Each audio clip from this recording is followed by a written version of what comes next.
మరి వీళ్ళు ఇంతగా భజన చేసి అధికారంలోకి తెచ్చుకున్న జగన్మోహన్ రెడ్డి రాయలసీమ ప్రయోజనాలకి ఏమాత్రం లబ్ధి చేకూర్చాడు అనేది కూడా కొన్ని అంశాలు మాట్లాడుకుందాం. ఆనాడు వీళ్ళు ఎవరు ఒక్క మాట మాట్లాడలే. మళ్ళీ 5 సంవత్సరాల టెన్యూర్లో జగన్మోహన్ రెడ్డి ప్రభుత్వానికి వ్యతిరేకంగా ఒక్క రౌండ్ టేబుల్ సమావేశం లేదు, ఒక్క ప్రెస్ మీట్ లేదు.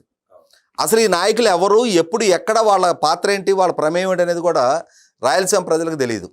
కానీ ఎప్పుడైతే జగన్మోహన్ రెడ్డి రాజశేఖర రెడ్డి లాంటి వాళ్ళు అధికారానికి దూరం జరుగుతారో అప్పుడు వాళ్ళకి రాయలసీమ పట్ల ఎక్కడ లేని ప్రేమ కనపడుతుంది. కొన్ని అంశాలు మాట్లాడుకుందాం.